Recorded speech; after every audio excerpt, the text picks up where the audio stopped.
सुप्रभात बच्चों, आज हम पढ़ेंगे व्याकरण में पाठ 14 अविकारी शब्द।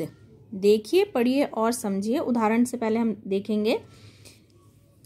विनायक बड़ा तेज है, लड़की तेज दौड़ती है, कल तेज हवाएं चलेंगी। ऊपर के वाक्यों में तेज शब्दों पर वाक्यों में प्रयुक्त क्रिया के काल, कर्ता के लिंग, वचन और कारक आदि का कोई प्रभाव नहीं पड़ा। वह तीनों वाक्यों में एक ही रूप में उपस्थित है। ऐसे ही परिवर्तन ना होने वाले शब्द अविकारी शब्द कहलाते हैं। अविकारी शब्द क्या कहता है? जैसे विनायक बड़ा तेज है, लड़की तेज दौड़ती है, कल तेज हवाएं चलेंगी, जिसका कि वाक्य में लिंग, वचन, कारक, लिंग स्त्रीलिंग, पुल्लिंग, वचन एक वचन, बहुवचन, कारक जैसे का, की, के का कोई प्रभाव नहीं पड़ा, तो वो क्या कहलाता है? अविकारी शब्द।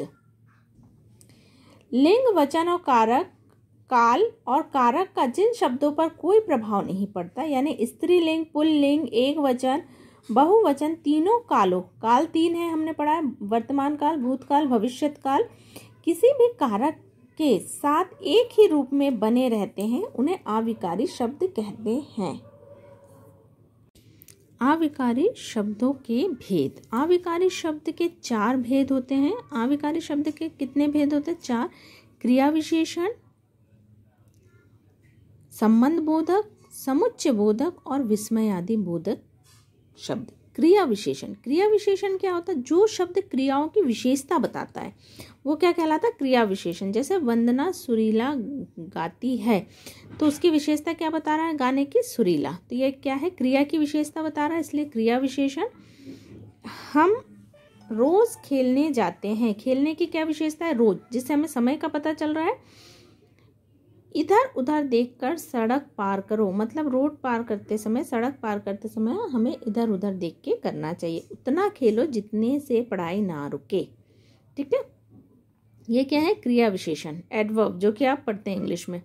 कुछ क्रिया विशेषण के उदाहरण जैसे कम, तेज, ध्यानपूर्वक, थोड़ा, सुबह, शाम, ऊपर, नीचे, आज, कल आदि।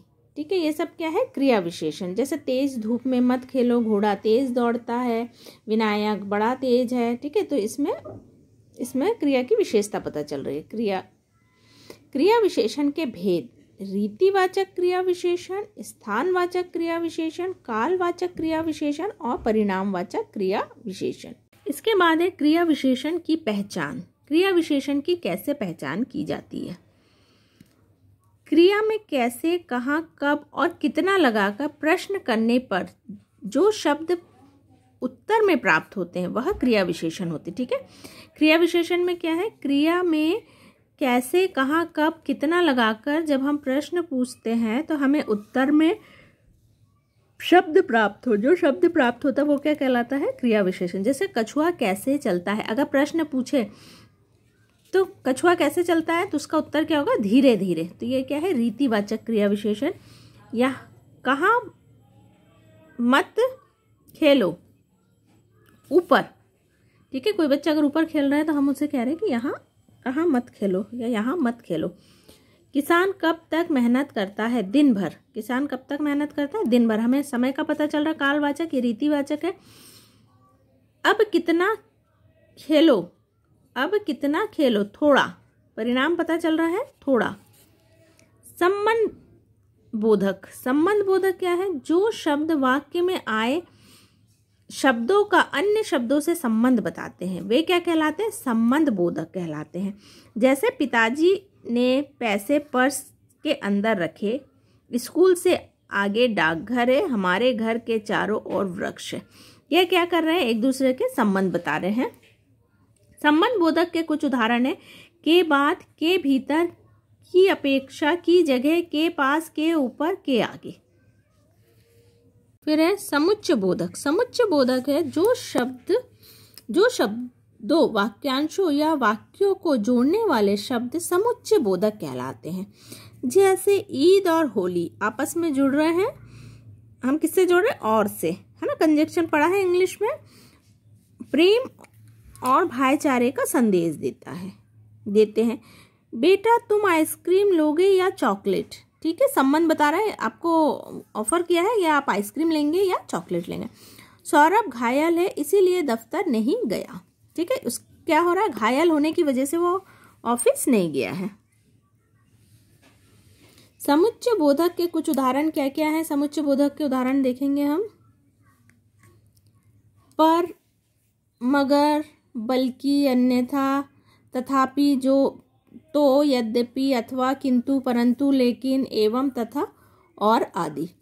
फिर विस्मय आदि बोधक।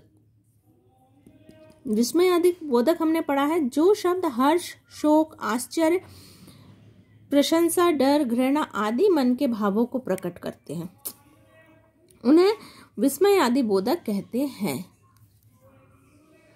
जैसे वाह कितना सुंदर दृश्य, जब हम बहुत खुश होते हैं ना, बहुत अच्छी चीज देखते हैं, उफ बड़ी गर्मी है, शाबाश तुम ऐसे ही प्रथम आते रहो, ये क्या कहलाता है? विस्मय आदि बोधक। हमने पढ़ा है विस्मय आदि बोधक के बारे में। विस्मय आदि बोधक के कुछ उदाहरण शाबाश, वह, आहा, हाय, उफ, अरे, छी, बाप रे, काश, हे राम आदि। अब हम इसका देखेंगे, हमने इस पाठ में क्या क्या पढ़ा है। अविकारी शब्दों पर लिंग वचन काल का कोई प्रभाव नहीं पड़ता। अविकारी शब्द को अवयव भी कहते हैं। अविकारी शब्द 4 प्रकार के होते, कौन कौन से? क्रिया विशेषण, संबंध बोधक, समुच्चय बोधक और विस्मय आदि बोधक। क्रिया की विशेषता बताने वाले शब्दों को क्रिया विशेषण कहते हैं। क्रिया विशेषण के 4 भेद होते हैं, कालवाचक, स्थानवाचक, रीतिवाचक, परिणामवाचक। संज्ञा या सर्वनाम का को किसी अन्य संज्ञा सर्वनाम से संबंध बताने वाले शब्द संबंध बोधक होते हैं। 2 शब्दों, वाक्यांशों या वाक्यों को जोड़ने के लिए समुच्चय बोधक शब्दों का प्रयोग होता है।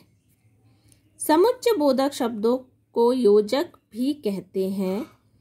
मन के विभिन्न भावों को प्रकट करने वाले शब्द विस्मय आदि बोधक होते हैं।